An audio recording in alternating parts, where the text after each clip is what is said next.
ಮಾಡಿ ಬಂದ್ಮೇಲೆ ಸರಿಯಾಗಿ ಕೈ ತೊಳಿಬೇಕು. ನಿಮ್ಗೆಲ್ಲ ಕೈ ತೊಳಿಲಿಕ್ಕೆ ಹೇಳ್ಕೊಟ್ಟಿದ್ದಾರಲ್ಲ, ಗೊತ್ತಲ್ಲ ಎಲ್ಲರಿಗೂ. ಅವಾಗ ಸ್ನ್ಯಾಕ್ಸ್ ಎಲ್ಲ ಕೈ ತೊಳಿಬೇಕಂತ ಹೇಳಿ ಹೇಳ್ತೀರಿ. ಎಲ್ಲರೂ ಮಾಡ್ತಾರೆ. ಫಸ್ಟ್ ಏನ್ ಮಾಡ್ಬೇಕು? ಮಾಡಿ ಎಲ್ಲರೂ ಮಾಡಿ. ಫಸ್ಟ್ ಏನು ನೀರು ಹಾಕೊಳ್ಳೋದು ಅಲ್ವಾ, ಕೈ ಒದ್ದೆ ಮಾಡೋದು. ಆಮೇಲೆ ಏನ್ ಮಾಡ್ಬೇಕು? ಸೋಪ್ ಹಚ್ಚಬೇಕು. ಆಮೇಲೆ ಕೈಯನ್ನು ಜೋರಾಗಿ ತಿಕ್ಕಬೇಕು. ಆಮೇಲೆ ಏನ್ ಮಾಡ್ಬೇಕು? ಕೈ ಹಿಂದೆ ಅಲ್ವಾ. ಆಮೇಲೆ ಏನ್ ಮಾಡ್ತೀರಿ? ಉಗುರ್ತಿರ್ತೀರಿ ಬೆರಳ ಮಧ್ಯದಲ್ಲಿ, ಬೆರಳ ಮಧ್ಯದಲ್ಲಿ, ಎರಡು ಕೈ ಬೆರಳ ಮಧ್ಯದಲ್ಲಿ.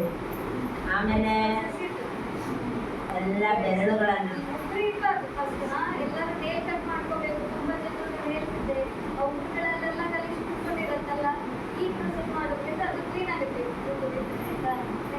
ಏನ ಒಬ್ಬರು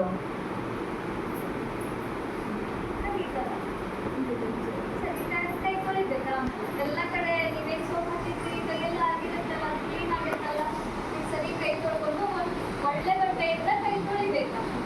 ಇಲ್ಲ ಫ್ಯಾನಾಗಿ ಒಗಿಸ್ಬೇಕು. ನೀವು ಹಾಕೊಂಡಿರೋ ಬಟ್ಟೆಗೆ ಹಿಂಗೆಲ್ಲ ಒರೆಸೋದು, ಎಲ್ಲೆಲ್ಲ ಕೈ ಒರೆಸೋದು ಅದೆಲ್ಲ ಮಾಡಬಾರ್ದು.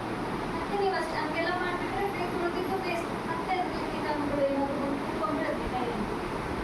ಪ್ರತಿ ಸತಿ ಶೌಚಕ್ಕೆಲ್ಲ ಹೋಗಿ ಬಂದಾಗ ಆ ಪ್ರೊಸೀಜರ್ ಅದೇನು ವಿಧಾನಗಳಿಂದಲೇ ಕೈ ತೊಳಿಬೇಕು. ಊಟಕ್ಕೆ ಹೋಗೋಕ್ಕೂ ಮುಂಚೆ ಏನಾದರೂ ತಿಂಡಿಗಿಂತ ಮುಂಚೆ ಕೈಯೆಲ್ಲ ತೊಳಿಬೇಕು ಸರಿಯಾಗಿ. ಆಮೇಲೆ ದಿನಾನು ಸ್ನಾನ ಮಾಡಬೇಕು. ಇನ್ನು ಹುಷಾರಿಲ್ಲದೆ ಇರುವಾಗ ಒಂದೊಂದು ದಿನ ತೊಂದರೆ ಇಲ್ಲ, ಪ್ರತಿದಿನನೂ ಸ್ನಾನ ಮಾಡಬೇಕು. ತುಂಬ ಇಂಪಾರ್ಟೆಂಟ್. ಸ್ನಾನ ಆದಮೇಲೆ ತಿಂಡಿ ತಿನ್ನಬೇಕು ಆಯಿತಾ. ಸ್ನಾನ ಆದಮೇಲೆ ಏನಾದರೂ ತಗೊಳ್ಳೋ ಟೀ ಆಗಿರ್ಬೋದು, ತಿಂಡಿ ಆಗಿರ್ಬೋದು ಎಲ್ಲ ಸ್ನಾನ ಆದಮೇಲೆ ಮಾಡಬೇಕು. ಮತ್ತು ಒಳ್ಳೆ ಬಟ್ಟೆಗಳನ್ನೇ ಧರಿಸ್ಬೇಕು. ಒಳಗಿರೋ ಬಟ್ಟೆಗಳನ್ನೇ ಧರಿಸ್ಬೇಕು. ದಿನ ಅದೇ ಗಲೀಜಿರೋ ಬಟ್ಟೆ ಹಾಕೊಳ್ಳೋದೆಲ್ಲ ಮಾಡಬಾರ್ದು. ಅದರಿಂದ ನಿಮ್ಮ ಬಟ್ಟೆ ಎಲ್ಲ ಗಲೀಜಾಗಿರುತ್ತೆ. ಅದರಲ್ಲೂ ಇನ್ನೊಂದು ಕೀಟಾಣುಗಳು ಸ್ಟಾರ್ಟ್ ಆಗುತ್ತೆ. ಇಲ್ಲೆಲ್ಲ ಮಳೆಯೆಲ್ಲ ಸರಿ ಬಟ್ಟೆ ಒಣಗುತ್ತಿಲ್ಲಲ್ಲ, ಅದರೊಳಗಡೆ ಎಲ್ಲ ಫಂಗಸ್ ಅದೆಲ್ಲ ಸಣ್ಣ ಸಣ್ಣ ಸಣ್ಣ ಸಣ್ಣ ಕೀಟಾಣುಗಳು ಇರ್ತದೆ ಇರುತ್ತೆ, ನಮ್ಗೆ ಕಣ್ಣಿಗೆ ಕಾಣೋದಿಲ್ಲ. ಆ ಬಟ್ಟೆ ಧರಿಸೋದ್ರಿಂದ ಅದೆಲ್ಲ ಮೈಗೆ ಅಂದ್ಕೊಂಡು ಚರ್ಮದ ಸಮಸ್ಯೆಗಳು ಸ್ಟಾರ್ಟ್ ಆಗುತ್ತೆ. ಮೈ ಮೇಲೆಲ್ಲ ಸಣ್ಣ ಸಣ್ಣ ಗುಳ್ಳೆ ಬರೋದು, ತುರ್ಕೆ ಬರೋದು, ಅದೆಲ್ಲ ಸ್ವಚ್ಛತೆ ಕಾಪಾಡಲಿಲ್ಲ ಅಂತಲೇ ಬರುತ್ತೆ. ಮತ್ತು ಎಷ್ಟೊಂದು ಹೊಟ್ಟೆಗೆ ಸಂಬಂಧಪಟ್ಟಿರೋ ಕಾಯಿಲೆಗಳು, ವಾಂತಿ ಆಗಿರೋದು, ಮತ್ತು ಬೇದಿ ಎಲ್ಲ ಅದು ಸರಿ ಕೈ ತೊಳಿಲಿಲ್ಲ, ಅದರಿಂದಲೇ ಎಲ್ಲ ರೋಗಗಳು ಬರುತ್ತೆ. 90% 90% ಆಫ್ ರೋಗ ಎಲ್ಲ ಸ್ವಚ್ಛತೆಯಿಂದ ಇದ್ರೇ ಅವ್ರು ಬರದೇ ಇರೋ ಥರ ತಡೆಗಟ್ಬೋದು. ಇದೆಲ್ಲ ಸರಿಗೆ ಫಾಲೋ ಮಾಡ್ತೀರಲ್ಲ ಎಲ್ಲರೂ. ನೀರು ಕುಡಿಬೇಕು ಜಾಸ್ತಿ. ದಿನಾಲು ಒಂದು 2-2.5 ಲೀಟ್ರ್ವರೆಗೂ ನೀರು ಕುಡಿಬೇಕು. ಏನು ಬಾಟಲ್ ತಂದಿರ್ತೀರಲ್ಲ ಖಾಲಿ ಮಾಡ್ಕೊಂಡು ಹೋಗ್ಬೇಕು. ಚೆನ್ನಾಗಿ ನೀರು ಕುಡಿಬೇಕು. ತರಕಾರಿ ಅದೆಲ್ಲ ಚೆನ್ನಾಗಿ ತಿನ್ನಬೇಕು. ಏನಾದರೂ ಸಮಸ್ಯೆ ಇದ್ದರೆ, ಜ್ವರ ಎಲ್ಲ ಬಂದರೆ ಮನೆಯಲ್ಲೇ ಇರೋ ಔಷಧಿ ತಗೊಂಡೆಲ್ಲ ಕೂಡಬಾರ್ದು. ಈಗೆಲ್ಲ ಮಳೆ ಎಲ್ಲ ಬಂದಾಗ ತುಂಬ ಜ್ವರ ಎಲ್ಲ ಬರೋದು ಹೋಗೋದು ಆಗ್ತಿರುತ್ತೆ. ನೆಗ್ಲೆಕ್ಟ್ ಮಾಡಬಾರ್ದು ಆಯಿತಾ. 2-3 ದಿನಕ್ಕಿಂತ ಜಾಸ್ತಿ ಜ್ವರ ಎಲ್ಲ ಇದ್ದರೆ, ವಾಂತಿ ಎಲ್ಲ ಇದ್ದರೆ ಆಸ್ಪತ್ರೆಗೆ ಹೋಗಬೇಕು. ಹತ್ತಿರದಲ್ಲಿರೋ ಆಸ್ಪತ್ರೆಗೆ, ಇಲ್ಲ ಆಯುಷ್ಮಾನ್ ಆರೋಗ್ಯ ಮಂದಿರ ಎಲ್ಲ ಇರುತ್ತಲ್ಲ, ಅಲ್ಲೆಲ್ಲ ಹೋಗಿ ಬರಬೇಕು. ಚೆಕಪ್ ಮಾಡಿಸ್ಕೊಂಡು ಅದೇ ಡಾಕ್ಟರ್ ಹೋಗಿ ತೋರಿಸ್ಕೊಂಡ್ಬಂದಿರೋ ಮಾತ್ರೆನೇ ತಗೋಬೇಕು. ಯಾವುದಾದ್ರೂ ಮನೆಯಲ್ಲಿರೋ ಮಾತ್ರೆ ಎಲ್ಲ ತಗೋಬಾರ್ದು.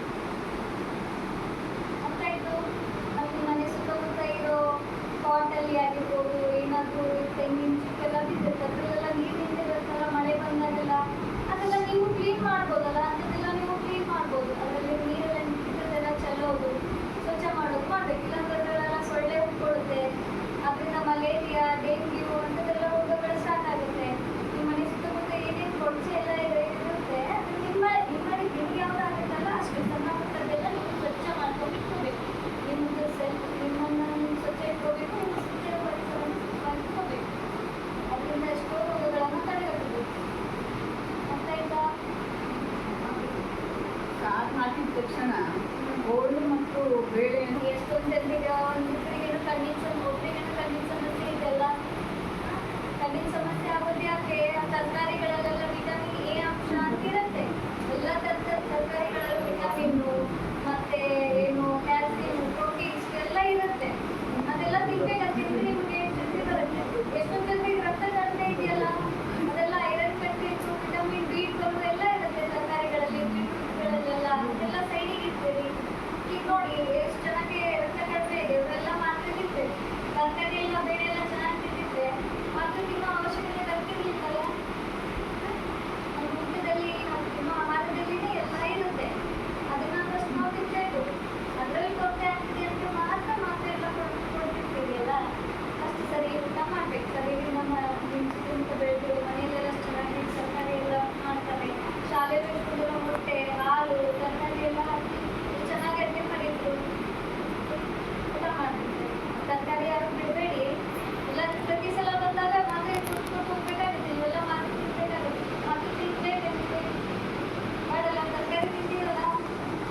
ಮಾತ್ರೆ ಬೇಕಾ ತರಕಾರಿ ಬೇಕಾ?